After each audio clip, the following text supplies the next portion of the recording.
Hello and welcome to my YouTube channel.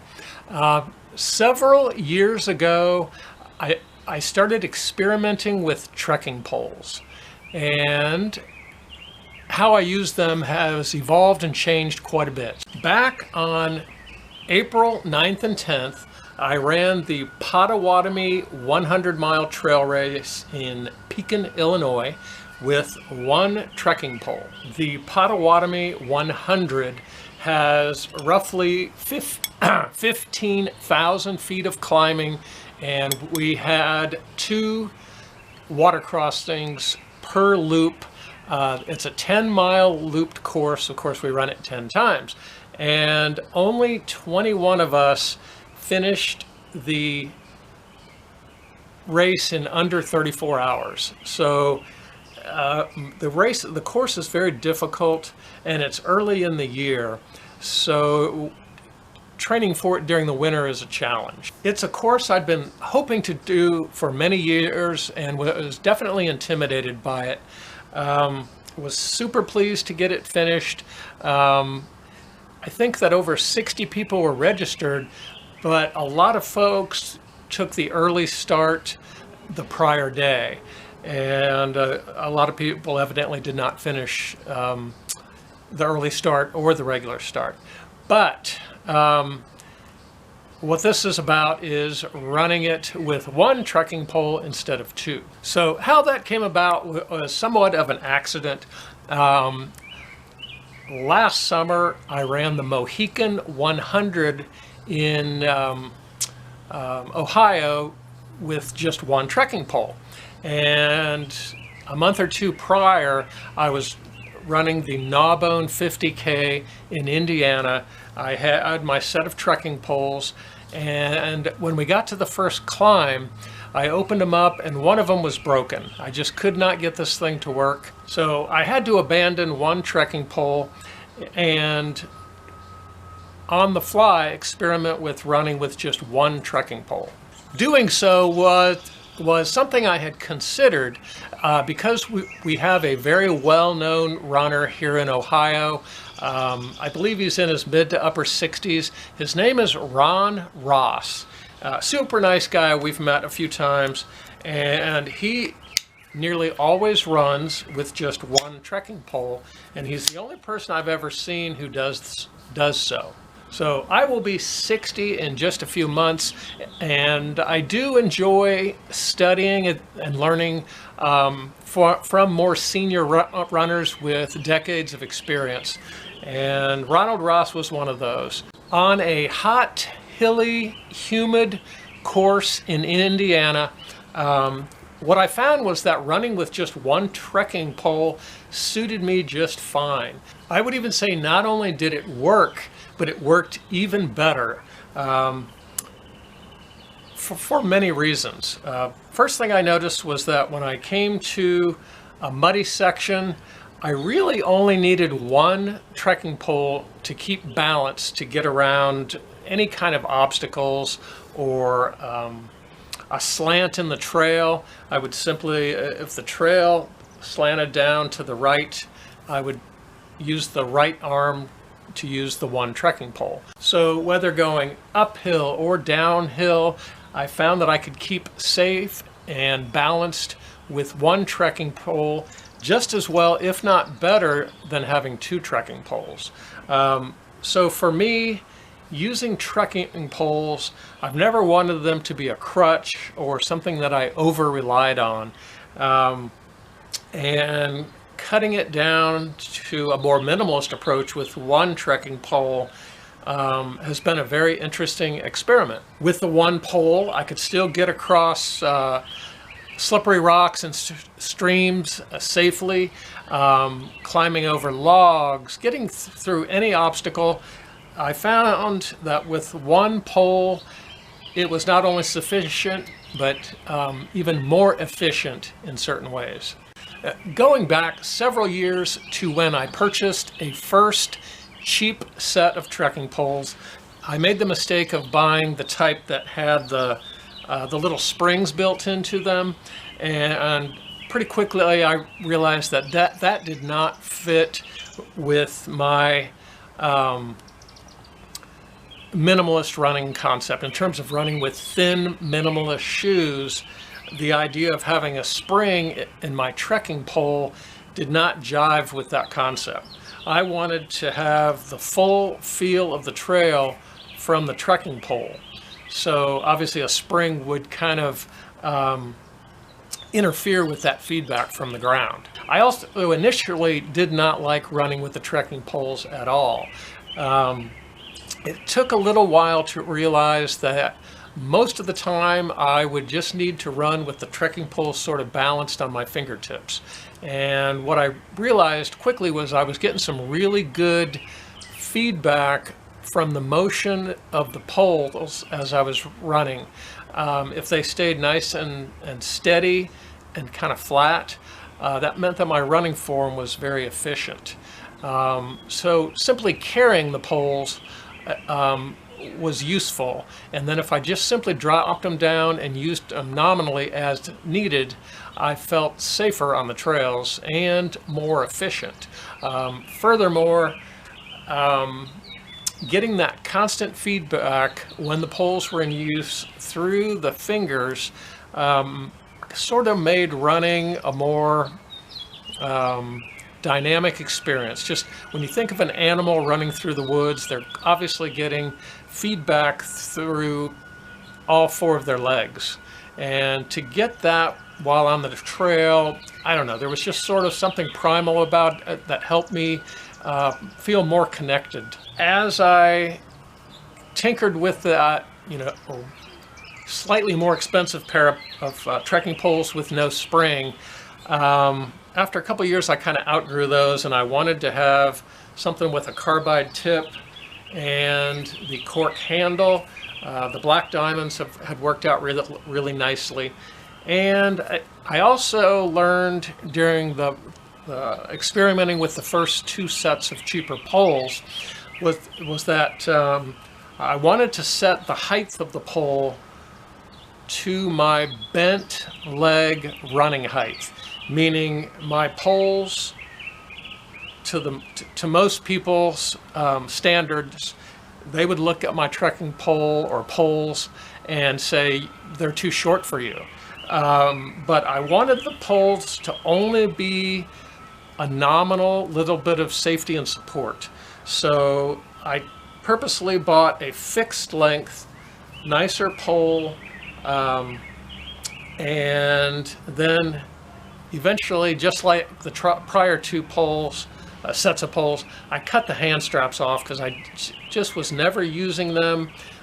So not only was I not using the straps, but I felt like they were a safety issue. They could get snagged on branches and so forth and be a distraction. They were dead weight, just flopping around.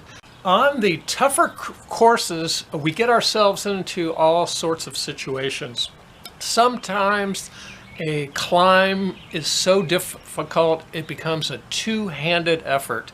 And when you have only one pole to contend with, it's a whole lot easier to fold it down, put it into the front or back of your pack, and just get it out of the way. It's quicker to do it, obviously, with one than two. And if you are on a modestly steep incline, it's really nice to have the one pole just to use kind of surgically and strategically, and then have one hand touching the rocks, roots, grass, tree trunks and so forth, bringing kind of earthing into it a little bit more. I believe there's benefit to earthing, and so of course it's not just done with our feet. If we can bring our hands in contact with the ground and the plant life more frequently, I think we benefit from that. One of my sub goals at many recent ultramarathons I have met in that I don't want to fall down at all. So, A goal is just to finish the race. B goal might be a certain time frame. C goal is to do it in such a way that I never fall down and crash. I've noticed that a lot of runners become sidelined due to falling and injuring, hands, wrists, shoulders, etc. Recovery time from that can be really slow. So utilizing the trekking poles to be more efficient, to bring in a little bit more upper body strength and make it a full body workout, and to improve safety, that's what it's all about. And earning buckles like the Mohican 100, running the entire course in sandals and with a trekking pole. Speaking of running with open-toed footwear, when you're running sandals and you have a carbide tip, I have actually poked holes in my feet at races before. Does not feel good, not fun, but one thing I've noticed that is over the last year plus running the tougher races with just one trekking pole, I've not had that issue. Again, I think it's just easier to control one pole than two. I can be a little bit more surgical and accurate. Another benefit of using only one pole is that when you come into an aid station, there's a lot to consider. For example, I tend to come into the aid station having already taken my water flask or fluid flask out of my vest. I've tried to empty it. I maybe already have the lid off. So I'm doing these things, and it's hard to do that when you're carrying two trekking poles. It's still a challenge when you're juggling one trekking pole, but it's a lot easier and safer to do with just one. And when you do get into that aid station, it's easier and safer to keep track of one trekking pole as you're mingling with lots of people in a rush, trying to get food and fluids and get rid of the garbage from your vest, making sure you have everything you need for the next leg of your race. You kind of cut the trekking pole effort in half by only having to manage one of these. Yet another benefit to this is saving money. Over a year ago, when I discovered I had a useless trekking pole at the beginning of a challenging 50K, I just assumed I was going to have to come back home and order a new set of trekking poles. And I was not finding the same deal that I had found a few years ago. I think I paid $110 for these. That deal did not exist anymore. It was probably going to be at least $150 to get something comparable, and I still have not made that purchase. There's no telling how much more use I might just get out of one trekking pole. And if I do go back to shop, I'll probably look online to see if I can find a single used trekking pole for a fraction of the price. I still suspect that trekking poles are far less popular here in the States than they are overseas, and there seems to be a perception here in the US that using trekking poles is almost like a way of cheating a little bit. Personally, I think it's just safer and more efficient for so many reasons.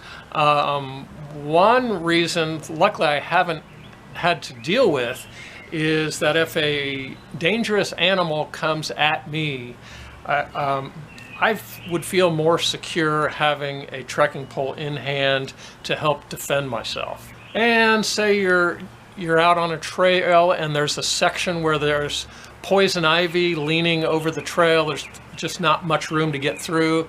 You've got the trekking pole there. You can move vegetation out of your way with the pole to get through more safely. If you're concerned about what might be a few feet away from you in terms of possibly venomous snakes or stinging insects, you can use the pole to poke around and make sure the way ahead is safer. So this is kind of where my experiment in barefoot vegan ultra running has led to tinkering with trekking poles and ultimately doing something that very few people are doing. But you should consider it. It actually has made a lot of sense. I'm really enjoying just using the one pole, and I've done some pretty tough races this way, Potawatomi and Mohican 100, plus several challenging 50Ks. I would say that if I went back to run the Cloud Splitter 100 miler or something equally as difficult, I would probably go with just one trekking pole, even on those tougher courses. Lastly, a little bit on etiquette and safety of other runners, spectators, volunteers, etc. I feel like I'm more in control with one pole than two. So I get what I need on the course in terms of a little bit of support, and I feel safer through certain sections. But when I'm around other people, I also feel like I'm less of a risk to anybody else.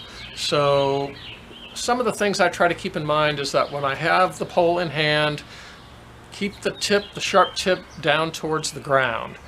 And that way, if I fall, I'm less likely to be injured by the tip, or anybody else would be less likely to be injured by that tip because it would be facing down and probably back. As I'm running down the trail, oftentimes there's somebody coming at me, and typically with one pole, then it's easier to flip that pole from the left hand over to the right and keep it away from people. Some people don't like to see a lot of trekking poles out on the course. I think there's sort of an exaggerated fear. So that is it. Keep experimenting, be curious, and get out there.